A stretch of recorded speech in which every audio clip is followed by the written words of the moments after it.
حضرت سیدنا ابراہیم خلیل اللہ اعلیٰ نبی نام علیہ الصلاۃ والسلام کا تذکرہ قرآن مجید نے کئی جگہوں پہ بیان فرمایا ہے۔ نبی پاک صلی اللہ تعالی علیہ وسلم نے ارشاد فرمایا کہ میں ملت ابراہیم پہ ہوں۔ حضرت ابراہیم علیہ الصلاۃ والسلام کے سیرت کو، سوانح کو، ان کی زندگی کے واقعات کو قرآن مجید نے متعدد مقامات پہ بیان کیا ہے۔ انبیاء کرام علیہم السلام 1,24,000 کم و بیش ہوئے، لیکن دین اسلام میں نبی پاک علیہ السلام کی امت میں جو مقام حضرت ابراہیم کا ہے وہ بس انہی کا ہے۔ ان کی زندگی ایک بڑی خوبصورت، بڑی منفرد اور مسلمانوں کے لیے بڑی اسوہ نور دینے والی زندگی ہے۔ نبی پاک صلی اللہ علیہ وسلم نے فرمایا میں اپنے باپ حضرت ابراہیم کی دعا بن کے دنیا میں آیا ہوں۔ اور پھر محبوب پاک سید عالم صلی اللہ تعالی علیہ وسلم نے اپنی امت میں بھی جناب ابراہیم کے طریقے کو جاری رکھا۔ صحابہ نے قربانی کے بارے میں حضور سے پوچھا ما ھذہ الاضحیہ، یا رسول اللہ صلی اللہ علیہ وسلم یہ قربانی کیا ہے؟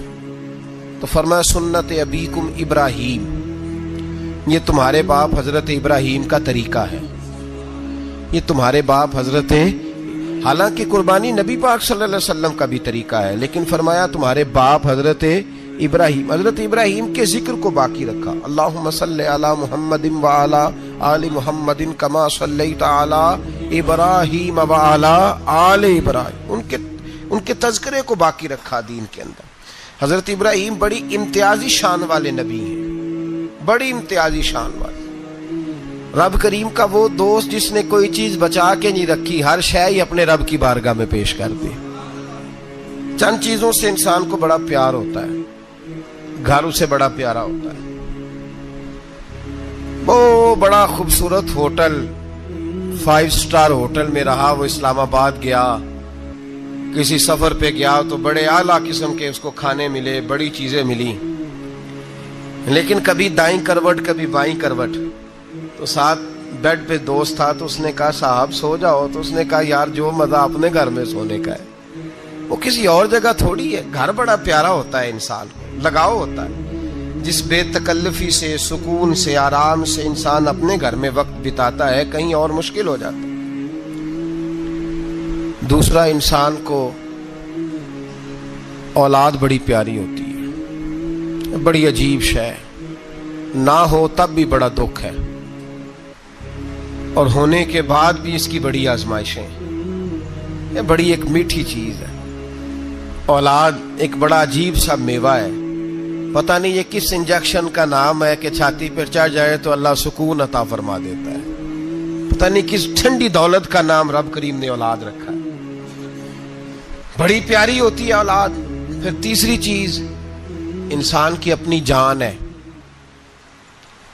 اور یہ اتنی قیمتی شے ہے کہ اللہ کریم نے فرمایا کہ اگر تیری گردن پہ کوئی آدمی پستول رکھ کے، تلوار تیرے گلے پہ رکھ کے کہے نا کہ رب کا انکار کر دے ورنہ مار دوں گا، تو فرمایا وقتی طور پہ میری ذات کا انکار کر پر جان بچا جا۔ اگر تو مرنے کے قریب ہو گیا ہے اور حرام شے کھائے بغیر تو بچ نہیں سکتا، مر جائے گا، تو فرمایا چل تو اس طرح کر حرام کھا کے جان بچا، پر جان بچانا فرض ہے، ضروری ہے۔ وطن بڑا پیارا، اولاد بڑی پیاری، جان بڑی پیاری، پر حضرت ابراہیم سے رب کریم نے فرمایا چل ابراہیم کوئی چیز دے، تو کہا یا اللہ تینوں ہی تیرے نام پہ قربان کرتا ہوں، تیری ہوئی ساری، ہر شے تیری۔ حضرت ابراہیم نے دین کے لیے، آپ شہر بابل کے قریب پیدا ہوئے تھے، وہاں سے مصر آئے، مصر سے فلسطین آئے، اور فلسطین سے آ کر کے کعبہ آباد فرمایا۔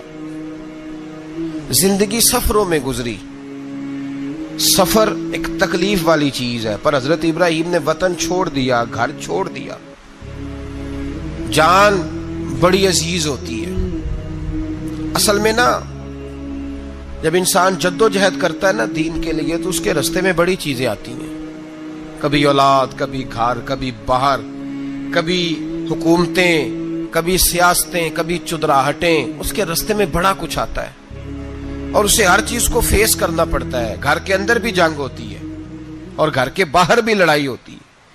یہ آسان ہے ہی نہیں. ہم تو خیر ہتھیار چھوڑ کے پھینکنے والے لوگ ہیں، ہم بھولے بھالے لوگ ہیں. ہم کہتے ہیں میں نے تو کہا تھا مہندی نہ کرو، پر بیٹے نہیں مانے، بھولے جو ہوئے. اسی طرح حالانکہ اگر وہ بیٹا کہے نا کہ ابا جی لاؤ زندگی میں سارا کچھ میرے نام کرو، تو پھر ہم بھولے نہیں ہوتے اور اس وقت ہم تیز ہوتے ہیں، کہتے ہیں یہ کیسے ہو سکتا ہے، ہاتھ کاٹ کے دے دوں. اس وقت نہیں. دین کے معاملے میں بھولے ہوتے ہیں. بیٹا بد مذہب کے پاس جا رہا ہے تو اس وقت ہم بھولے بھالے ہیں، کوئی عرض نہیں. لیکن اگر وہ اپنی پسند کی شادی کرے ہمیں کراس کر کے، پھر ساتھ ہی ہم تیز ہو جاتے ہیں. تو حضرت ابراہیم نے جب دین کے لیے نکلے تو جد و جہد کی، گھر کے اندر بھی گھر کے باہر بھی. آپ کے والد کا نام طارق ہے، وہ توحید پرست تھے، ایماندار تھے، پرہیزگار تھے. آپ کے چچا کا نام آزر ہے، وہ بت پرست تھے، بت بیچا کرتے تھے. حضرت سیدنا ابراہیم علیہ السلام جب میدان عمل میں نکلے تو حضرت ابراہیم علیہ السلام نے اپنے گھر سے جہاد شروع کیا. لڑنا پڑا. گھر کے اصولوں سے چچا نے جو رواج بنائے ہوئے تھے اس رواج سے ٹکرائے. فرمایا میں اپنے گھر کے اندر یہ بت پرستی نہیں ہونے دیں گا. چچا کو ایک دفعہ نہیں، بار بار 100 دفعہ سمجھایا. آپ کا چچا بت بنا کے بیچا کرتا تھا. حضرت ابراہیم علیہ السلام تھوڑے بڑے ہوئے تو کہنے لگا کہ چلو میرے ساتھ، تم بھی بت بیچنے ہیں، ہمارا کاروبار ہے. حضرت ابراہیم ساتھ نکلے تو بت پکڑا ہے. گندے پانی کے اندر اس بت کو ڈبوتے ہیں، کہتے ہیں کسی نے خریدنا ہے تو خرید لو، نہ یہ نفع دے سکتا ہے نہ نقصان دے سکتا ہے. جو اپنا آپ نہیں بچا سکتا تمہیں کیا بچائے گا، خریدنا ہے تو خرید لو. چچا کہنے لگا تو کاروبار چمکا رہا ہے کہ تباہ کر رہا ہے. گھر میں بڑے معاملات خراب ہوئے، جھگڑے ہوئے، لیکن حضرت ابراہیم علیہ السلام ایک منٹ کے لیے بھی اپنے گھر کے اندر بھی کمپرومائز کرنے کو تیار. یہ تھوڑا مشکل میں نے پہلو چھیڑ دیا ہے، یہ تھوڑا مشکل پہلو چھیڑ دیا ہے. بڑا سمجھدار آدمی ہے پر بیوی سے پردہ نہیں کرا سکتا. سیانا ہے، پنچایت کا بندہ ہے، جو اس سے آپ کہیں گے وہ بات یہ سنائے گا، لیکن کہتا ہے نہیں جی میں نے کوشش کر لی ہے. کس قسم کی کوشش ہے صاحب، یہ کیسے ہو گیا؟ حضرت ابراہیم علیہ السلام نے گھر کے اندر سے فرمایا نہیں کرنے دوں گا. گھر کے اندر بھی ٹکرائے. فرمایا تم جو بھی ہو، پاش پاش کیا چچا کے اصولوں کو. اور باہر جب نکلے تو صرف علاقے کے چیئرمین سے نہیں ٹکرائے، ایم پی ایم این اے وزیر مشیر سے نہیں ٹکرائے. سپر پاور نمرود دنیا کا واحد حکمران تھا اس وقت، دوسرا کوئی حکمران ہی نہیں تھا. اکیلے حکمران سے جا کر ٹکرائے.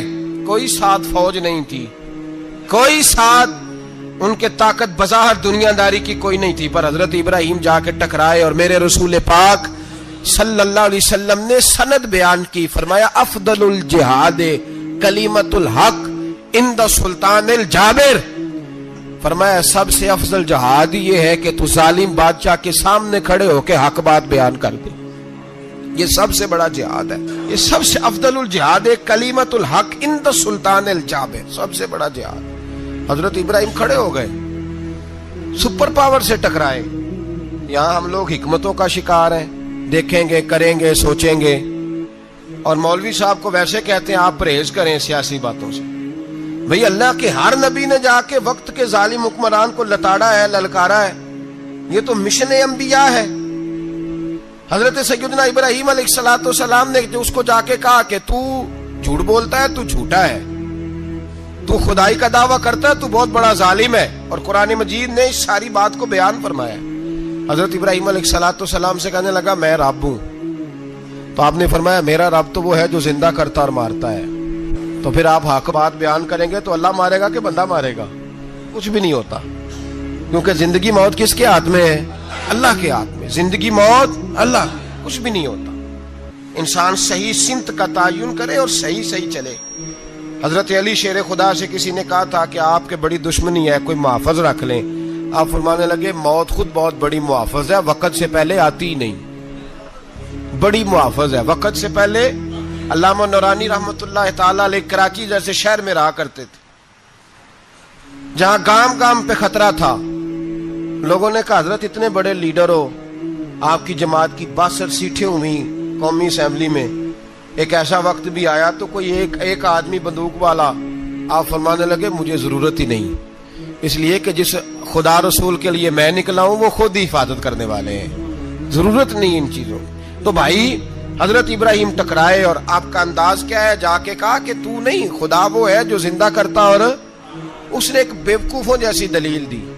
ایک آدمی کو کل پھانسی دینی تھی تو اس کو بلایا, کہنے لگا تجھے کب پھانسی ہے؟ اس نے کہا کل. کہنے لگا جا تجھے ذات کیا زندگی دی, اس کو چھٹی دے دی. ایک عام آدمی بیچارہ بیٹھا تھا, اس کو پکڑ کے نا کہنے لگا اس کی گردن اڑا دو.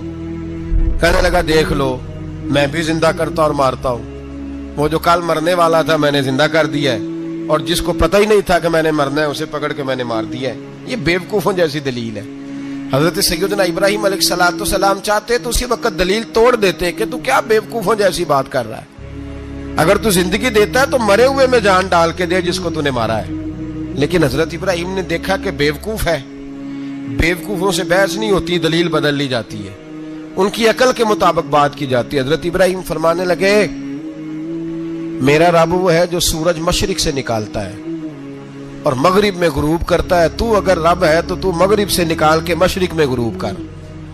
فبہت الذی کفر, کافر لاجواب ہو گیا, اس کے پاس اس چیز کا کوئی جواب نہیں تھا. علامہ اسماعیل حقی نے خوبصورت فقرہ لکھا ہے, خوبصورت, جان ڈال دی ایک جملہ کہہ کے.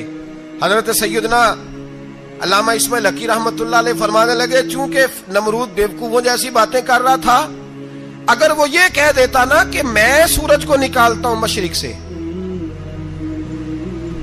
میں غروب کرتا ہوں معاذ اللہ مغرب میں نکالتا ہوں, تو آپ اپنے رب سے کہیے کہ وہ مغرب سے نکال کے مشرق میں غروب کرے. علامہ اسماعیل حقی فرماتے ہیں رب کریم کی آواز قدرت تھی, مالک حضرت ابراہیم علیہ السلام کے اس, اگر وہ کہہ دیتا اور حضرت ابراہیم دعا کر دیتے تو رب کریم نے فرشتوں کو تیار بٹھایا ہوا تھا. فرمایا اگر یہ کہہ دے میرے خلیل سے کہ سورج مغرب سے نکال کے مشرق میں غروب کرنا ہے تو تیار رہنا, جس طرح خلیل کہیں گے ویسے ہی کر دیں گے. واتخذ اللہ ابراہیم خلیلا, ابراہیم ہمارا دوست جو ہوا, جیسے کہے گا ویسے کر دیں گے. حضرت سیدنا ابراہیم علیہ السلام کی باتوں کا جب جواب نہ دے سکا, دلیل نہیں بندہ دیتا, پھر لڑائی کرتا ہے, پھر جھوٹے موٹے اعتراض کرتا ہے.